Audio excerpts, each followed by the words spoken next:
أعوذ بالله من الشيطان الرجيم. ولله الأسماء الحسنى فادعوه بها وذروا الذين يلحدون في أسمائه سيجزون ما كانوا يعملون. السلام عليكم ورحمة الله وبركاته. الحمد لله رب العالمين والصلاة والسلام على إمام الأنبياء والمرسلين نبينا محمد وعلى آله وصحبه أجمعين ومن تبعهم بإحسان إلى يوم الدين. محترم ناظرین کرام، اسماء حسنہ میں آج ہمارے ساتھ الحافظ، الحفیظ، الوکیل اور الکفیل چار نام ہیں۔ الحافظ، الحفیظ کے معنی حفاظت کرنے والا، سب سے زیادہ حفاظت کرنے والا، نگرانی کرنے والا، ہمارا ریکارڈ یاد کرنے والا، رکھنے والا، ہمارا ریکارڈ محفوظ کرنے والا، یہ سب معنی میں الحافظ اور الحفیظ کے آتے ہیں۔ الحافظ قرآن کریم میں ایک مرتبہ آیا ہے، جیسا کہ سورہ یوسف آیت نمبر 64 میں اللہ تعالیٰ فرماتا ہے فَاللَّهُ خَيْرٌ حَافِظًا وَهُوَ أَرْحَمُ الرَّاحِمِينَ، بس اللہ تعالیٰ بہترین نگہبان ہے، بہترین حفاظت کرنے والا ہے، اور وہ سب سے بڑھ کر رحم کرنے والا ہے۔ اور حافظون جمع کے صیغے میں 2 مرتبہ آیا ہے، جیسا کہ اللہ تعالیٰ نے سورہ حجر آیت نمبر 9 میں فرمایا اِنَّا نَحْنُ نَزَّلْنَا الذِّكْرَ وَإِنَّا لَهُ لَحَافِظُونَ، ہمیں نے اس قرآن کریم کو، اس ذکر کو اتارا ہے اور ہم ہی اس کی حفاظت کرنے والے ہیں۔ اور الحفیظ قرآن کریم میں 3 مرتبہ آیا ہے، ان ربی علی کل شیء حفیظ، سورہ ہود آیت نمبر 57 میں اللہ فرماتا ہے کہ بے شک میرا پروردگار ہر چیز پر نگہبان ہے، حفاظت کرنے والا ہے۔ علامہ خطابی رحمۃ اللہ علیہ فرماتے ہیں الحفیظ کا مطلب یعنی فعیل کے وزن پر حافظ، حفاظت کرنے والا، جو آسمان و زمین کی حفاظت کرتا ہے اور جو ان کے درمیان ہے سب کچھ، تاکہ ان کی جو مدت ہے اس مدت تک وہ محفوظ رہیں اور وہ ختم نہ ہو جائیں۔ اور وہ اللہ جو اپنے بندوں کو ہلاکت و بربادی کی چیزوں سے حفاظت کرتا ہے اور برے انجام سے ان کو بچاتا ہے، جیسا کہ سورہ رعد آیت نمبر 11 میں فرمایا لَهُ مُعَقِّبَاتٌ مِّن بَيْنِ يَدَيْهِ وَمِن خَلْفِهِ يَحْفَظُونَهُ مِنْ أَمْرِ اللَّهِ، یعنی اللہ تعالیٰ بندوں کے لیے فرشتے مقرر کیا ہے جو باری باری آتے ہیں اس کے سامنے اور اس کے پیچھے سے اس کی حفاظت کرتے ہیں۔ کس سے حفاظت کرتے ہیں؟ اللہ تعالیٰ کے حکم سے۔ یحفظونہ من امر اللہ، اللہ کے حکم سے حفاظت کرتے ہیں۔ اس کے 3 معنی ہوئے۔ بعض علماء نے کہا کہ یہاں پر من کا مطلب بِأَمْرِ اللہ ہے، یعنی اللہ کے آرڈر سے، اللہ کے حکم سے بندوں کی حفاظت کرتے ہیں۔ باقاعدہ مقرر فرشتے ہیں، باری باری آتے ہیں اور بندوں کی حفاظت کرتے ہیں اللہ کے حکم سے۔ ایک معنی یہ ہوا۔ دوسرا معنی یحفظونہ عن امر اللہ، یعنی اللہ تعالیٰ کی طرف سے ان کی حفاظت ہوتی ہے، اللہ تعالیٰ کی طرف سے وہ حفاظت کرتے ہیں، اللہ تعالیٰ ان کو مقرر کیا ہے اور وہ اللہ تعالیٰ کے حکم پر حفاظت کر رہے ہیں۔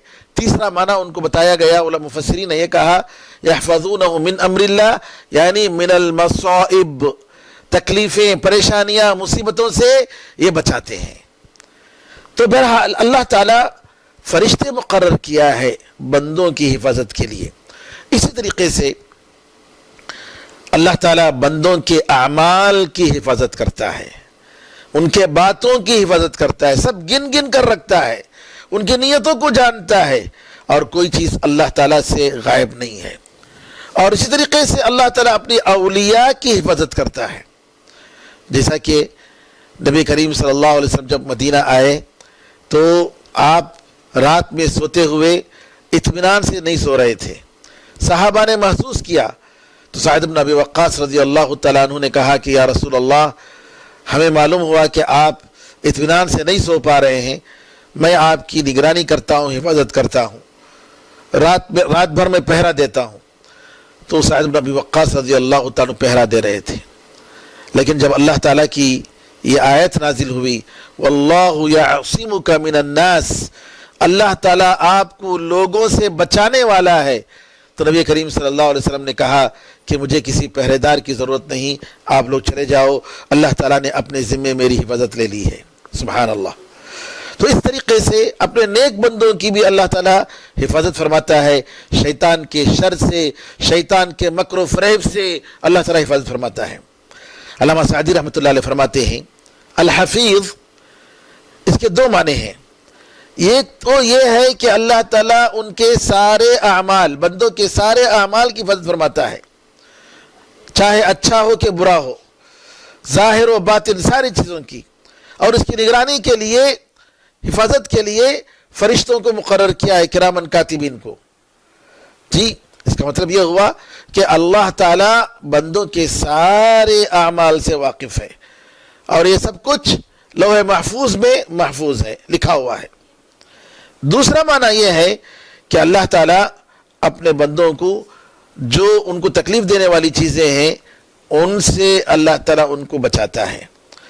اور یہ بھی حفظ کرنا، حفاظت کرنا اپنے بندوں کی دو قسم کی ہے. ایک تو عام حفاظت جو سارے انسانوں کے لیے ہے، مومن و کافر سب کے لیے. اور دوسری حفاظت کی دوسری قسم یعنی خاص حفاظت جو اپنے نیک بندوں کے لیے ہے، جیسا کہ اللہ تعالیٰ قرآن میں سورہ حج آیت نمبر 38 میں فرماتا ہے ان اللہ یدافع عن الذین آمنوا، بے شک اللہ تعالیٰ ایمان لانے والوں کی طرف سے دفاع کرتا ہے، یعنی ان کی حفاظت کرتا ہے، ان کی طرف سے ڈیفنس کرتا ہے.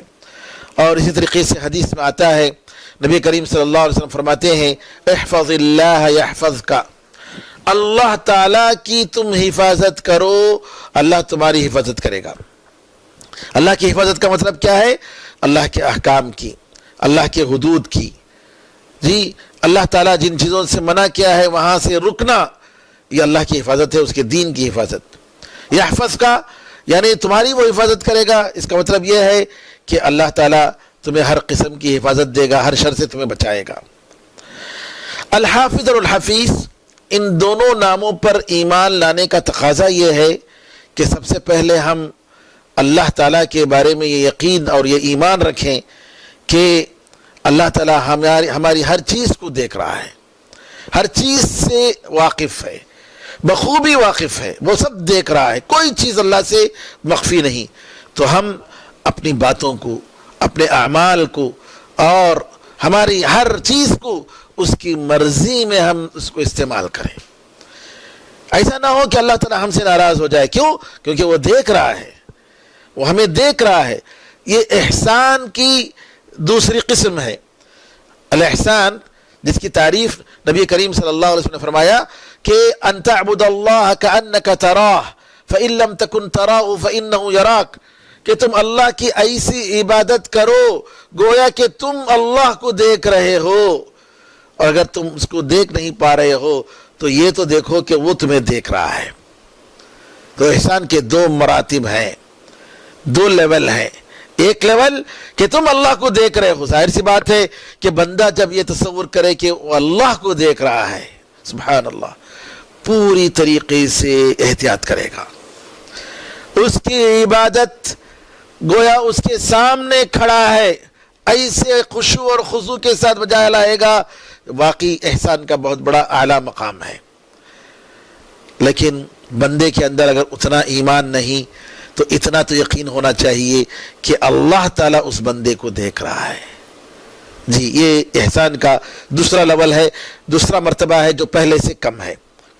اور قرآن کریم میں بے شمار مقامات میں اس کا ذکر آیا وَإِنَّ عَلَيْكُمْ لَحَافِظِينَ كِرَامًا كَاتِبِينَ يَعْلَمُونَ مَا تَفْعَلُونَ. سورہ انفطار میں فرمایا کہ تمہارے اوپر نگراں ہیں، حفاظت کرنے والے ہیں، ریکارڈ کرنے والے ہیں، محترم بڑی عزت والے لکھنے والے فرشتے ہیں، جو کچھ تم کر رہے ہو اس کو وہ بخوبی جانتے ہیں.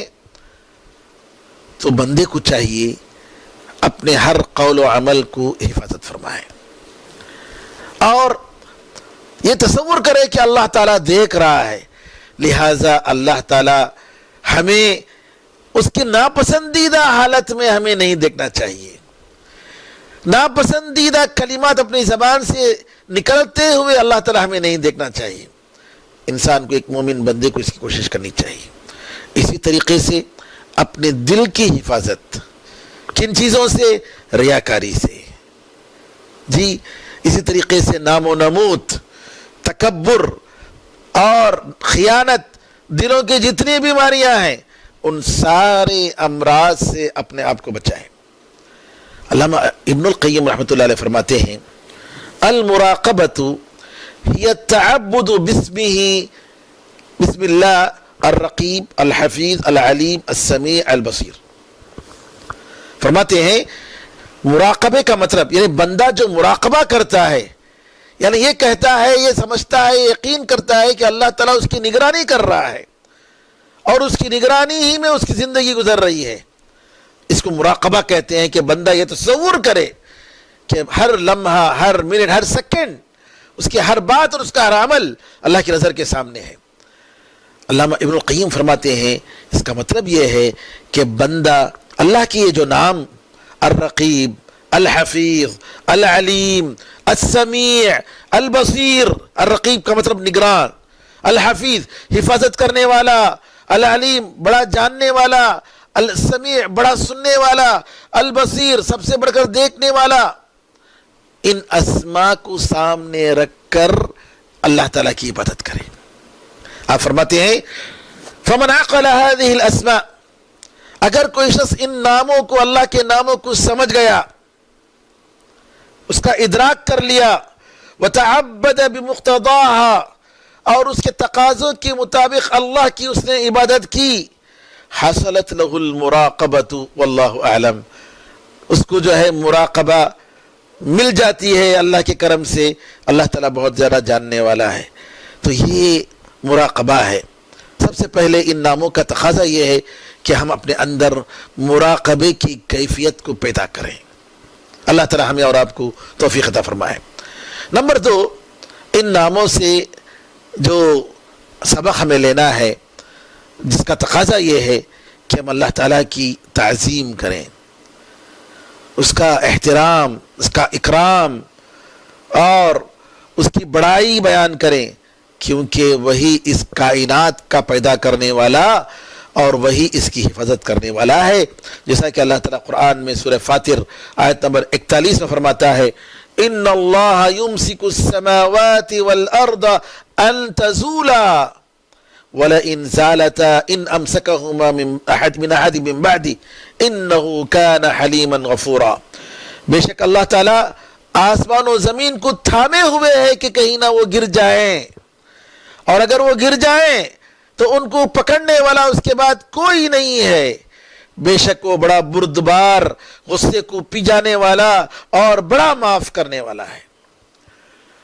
اسی طریقے سے ان ناموں پر ایمان لانے کا تقاضا یہ ہے کہ ہم اللہ تعالیٰ پر مکمل بھروسہ کریں، مکمل توکل کریں، کیونکہ حقیقت میں عافیت سے رہنے والا، حفاظت سے رہنے والا وہ ہے جس کی اللہ تعالیٰ حفاظت فرمائے، اور اگر اللہ تعالیٰ حفاظت نہ کرے تو وہ برباد ہو جائے گا، اور اللہ کے بعد اس کو بچانے والا کوئی نہیں. تو جب اللہ تعالیٰ کی ذات ہی حقیقت میں حفاظت کرنے والی ہے تو بندے کو چاہیے مخلوق پر اور اسباب پر بھروسہ کیے بغیر اس اکیلے اللہ تعالیٰ پر بھروسہ کریں. ساتھ ساتھ اللہ تعالیٰ کے بتائے ہوئے اسباب پر بھی اسباب کو اختیار کرے. اور اسباب میں سب سے بڑی چیز توحید، اللہ تعالیٰ کی وحدانیت کا اقرار اور نیک عمل، اور وہ باتیں جن سے اللہ ناراض ہوتا ہے ان کو چھوڑ دینا. جی جیسا کہ اللہ تعالیٰ قرآن میں سورہ قاف آیت نمبر 32 میں فرماتا ہے ھذا ما توعدون لکل اواب حفیظ، یہ جس کا تمہیں وعدہ کیا جا رہا ہے، کس کا؟ جنت کا، کس کے لیے؟ ہر پلٹنے والے، توبہ کرنے والے اور حفاظت کرنے والے کے لیے۔ اسی طریقے سے اللہ تعالیٰ کی محبت، اس کا شکر کہ اللہ تعالیٰ ہماری حفاظت فرماتا ہے اور دنیا کے شر سے ہمیں بچاتا ہے اور ہماری ہدایت فرماتا ہے، تو اس پر اللہ تعالیٰ کا شکر ادا کرنا چاہیے۔ اس میں کوئی شک نہیں کہ اللہ تعالیٰ کی ان نعمتوں کا ہم شکر حقیقت میں ادا نہیں کر سکتے۔ اگر اللہ تعالیٰ توفیق دے تو ہی ہو سکتا ہے، لہٰذا اللہ سے دعا ہے کہ اللہ تعالیٰ ہم سب کو حسن عمل کی اور کثرت سے اس کا شکر ادا کرنے کی توفیق عطا فرمائے، آمین یا ارحم الراحمین۔ آئیے اور دو نام ہیں ہمارے ساتھ، الوکیل، الکفیل۔ الوکیل قرآن کریم میں 14 مرتبہ آیا ہے۔ الوکیل کے معنی کارساز، یعنی ہمارے سارے کام ہمارے کرانے والا، جس کے ذمے سبحان اللہ، یعنی اگر کوئی حوالہ اس کے حوالے کر دیتا ہے اپنے آپ کو تو اس کی ساری ذمہ داری اللہ تعالیٰ پوری کر دیتا ہے۔ سبحان اللہ، نگہبان، نگران، یہ سب معنی وکیل کے معنی میں آتے ہیں۔ اللہ خالق کل شیء وہو علی کل شیء وکیل، سورہ زمر آیت نمبر 62 میں فرماتا ہے اللہ تعالیٰ ہر چیز کا پیدا کرنے والا ہے اور وہ ہر چیز پر نگراں ہے، ہر چیز پر گواہ ہے۔ کفیل ایک مرتبہ آیا ہے سورہ نحل آیت نمبر 91 میں، اللہ تعالیٰ فرماتا ہے وَلَا تَنْقُضُوا الْأَيْمَانَ بَعْدَ تَوْكِيدِهَا وَقَدْ جَعَلْتُمُ اللَّهَ عَلَيْكُمْ كَفِيلًا، عہد و پیمان کو پختہ کرنے کے بعد، عہد و پیمان کو، اگریمنٹ کو اللہ کے ساتھ مضبوط کرنے کے بعد اس کو مت توڑو، جبکہ تم نے اللہ تعالیٰ کو اپنے اوپر نگراں بنا دیا، اللہ کو ضامن بنا دیا، اللہ کو گواہ بنا دیا۔ تو یہ سب جو ہے الکفیل کے معنی ہیں۔ اور اللہ تعالیٰ سارے بندوں اور سارے مخلوقات کی کفالت کرتا ہے، سب اسی کے رزق سے فائدہ اٹھاتے ہیں، زندگی اور ان کی زندگی کی تدبیر کرنے والا، سارے معاملات کو سنبھالنے والا وہی ہے، جیسا کہ اللہ فرماتا ہے سورہ انعام آیت نمبر 102 میں ذالکم اللہ ربکم لا الہ الا ہو خالق کل شیء فاعبدوہ وہو علی کل شیء وکیل، وہ اللہ تمہارا پروردگار ہے، اس کے سوا معبود برحق کوئی نہیں، ہر چیز کا پیدا کرنے والا، پس تم اسی کی عبادت کرو اور وہ ہر چیز پر نگراں ہے، ہر چیز پر گواہ ہے۔ امام طبری رحمۃ اللہ علیہ فرماتے ہیں کہ اس کا مطلب یہ ہے کہ اللہ تعالیٰ ہر چیز کو جس کو پیدا کیا ہے اس پر وہ نگراں ہے، اس پر وہ محافظ ہے، ان سب کے رزق کا انتظام کرتا ہے اور ان کی زندگی کو چلاتا ہے، تدبیر کرتا ہے اور اپنی قدرت سے ساری زندگی کے مرحلے طے کراتا ہے، وہ اکیلے اللہ تعالیٰ ہے۔ علامہ سعدی رحمۃ اللہ علیہ فرماتے ہیں کہ اللہ تعالیٰ ہر چیز پر وکیل ہے، اس کا مطلب یہ ہے کہ اللہ تعالیٰ ہر چیز کا علم رکھتا ہے، مکمل علم، اور یہ کہ اس کی تدبیر پر وہ پوری طاقت رکھتا ہے، اور یہ کہ پوری حکمت کے ساتھ، کمال حکمت کی دلالت، کمال تدبیر کی دلالت، جہاں جس چیز کو رکھنا ہے اس طریقے سے رکھتا ہے۔ اسی طریقے سے الوکیل کے معنی کہ اپنے بندوں کی تدبیر اور ان کی زندگی کو گزارنے کے سارے وسائل کا انتظام کرنے والا، ساری چیزوں کو اپنے ذمے لینے والا، اور اس میں اللہ تعالیٰ اپنے بندوں کو جو آسان کرتا ہے، جو مشکلات کو دور کرتا ہے، یہ سب اس میں داخل ہے کہ اللہ تعالیٰ اپنے بندوں کی طرف سے یہ کفایت کرتا ہے۔ اسی لیے اللہ تعالیٰ فرماتا ہے سورہ احزاب میں آیت نمبر 3 میں وَتَوَكَّلْ عَلَى اللَّهِ وَكَفَى بِاللَّهِ وَكِيلًا، اور اللہ تعالیٰ پر بھروسہ کرو، اللہ تعالیٰ کارساز کے طور پر وہ کافی ہے۔ تو وکیل کے معنی، کفیل کے معنی میں بھی آئے، کافی وہی کفایت کرنے والا اور وہی مدبر حفاظت کرنے والا، کارساز، یہ سارے معنی آتے ہیں۔ علامہ ابن جریر رحمۃ اللہ علیہ فرماتے ہیں وَقَدْ جَعَلْتُمُ اللَّهَ عَلَيْكُمْ كَفِيلًا، یعنی کفیل کے معنی یہاں پر وکیل کے نگراں تم نے بنایا، اللہ تعالیٰ کو تمہارا اپنا ضامن بنایا، تو پھر تم اللہ تعالیٰ کے وعدوں کو کیسے توڑ رہے ہو؟ امام قرطبی نے کہا یہاں کفیلہ کے معنی شہیدہ، گواہ، وَيُقَالُ حَافِظًا وَيُقَالُ ضَامِنًا، یعنی ضامن بنایا یا ہے کہ حفاظت کرنے والا بنایا، یہ سب معنی الکفیل کے آتے ہیں۔ الکفیل اور الوکیل پر ایمان لانے کا تقاضا یہ ہے کہ جب اللہ تعالیٰ ہی پیدا کرنے والا ہے اور اسی کے طرف سے ہمیں ہماری تربیت اور ہماری نشو و نما اور ہماری ہر چیز، ہر وسائل ہمارے لیے انتظام کرنے والا سب کچھ وہی ہے، تب جو ہے اس کے علاوہ کون ہے جس سے ہمیں خیر کی امید کرنی چاہیے اور جس کے عذاب سے ہمیں ڈرنا چاہیے؟ کوئی نہیں۔ تو مکمل طور پر اسی سے ہم مانگیں، اسی سے ہم دعا کریں اور یقین کریں کہ موت اور زندگی اسی کے ہاتھ میں ہے، اور جو بھی اللہ تعالیٰ دے گا تو اس کو روکنے والا کوئی نہیں، اور اگر اللہ تعالیٰ روک دے تو اس کو دینے والا کوئی نہیں۔ اسی طریقے سے مکمل اللہ تعالیٰ پر توکل، اور یہ کہ جو ہے اللہ تعالیٰ وہ ذات ہے جو ہر چیز کو اس کے ارادے کے مطابق کرنے والا ہے، اور وہ جب چاہتا ہے تو سارا کام آسان کر دیتا ہے، تو لہٰذا اللہ کے لیے کوئی مشکل نہیں ہے۔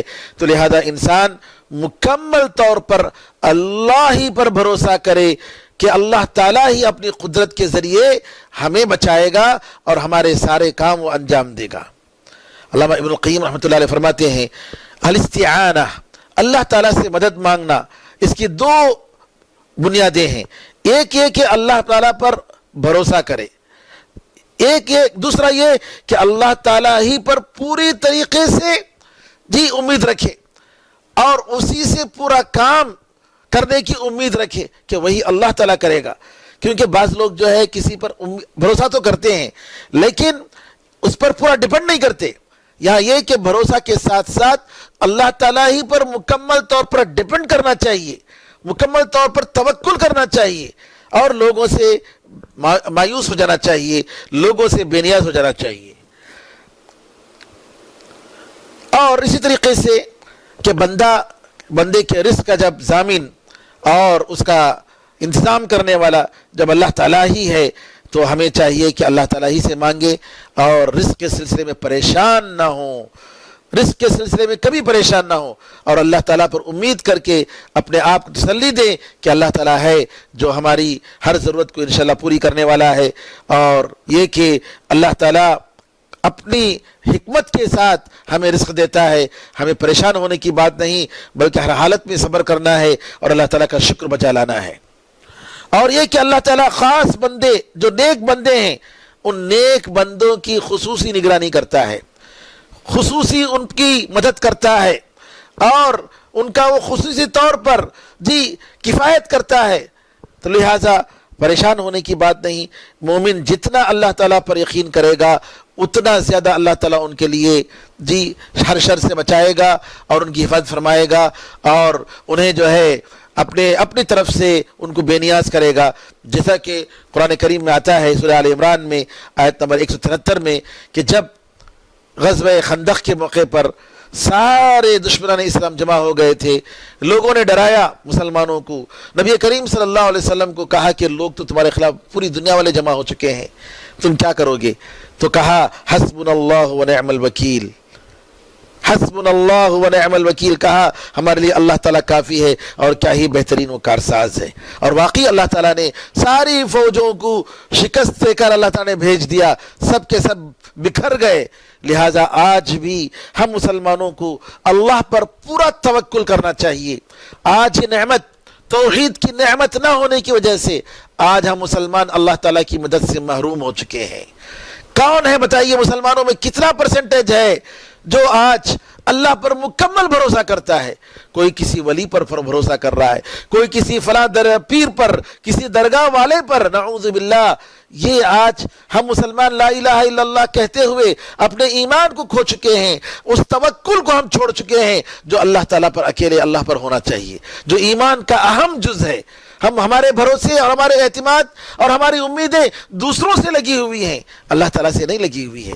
اسی وجہ سے ہمیں اللہ تعالیٰ کی مدد نہیں مل رہی ہے۔ اللہ تعالیٰ سے دعا ہے کہ اللہ تعالیٰ ہمیں توحید خالص عطا فرمائے، وہ توحید جس کی وجہ سے ہم دوزخ کے عذاب سے بچ جائیں، وہ توحید جس کی وجہ سے ہم پل صراط پر بالکل بجلی کی طرح پار کر جائیں اور بڑی آسانی کے ساتھ اللہ تعالیٰ اپنے فضل و کرم سے ہمیں ان سارے مسائل کو، مراحل کو طے کر کے اللہ تعالیٰ اپنے فضل و کرم سے جنت نصیب فرمائے، آمین یا ارحم الراحمین، والحمد للہ رب العالمین، وصلی اللہ وسلم علی نبینا محمد وعلی آلہ وصحبہ اجمعین، والسلام علیکم ورحمۃ اللہ وبرکاتہ۔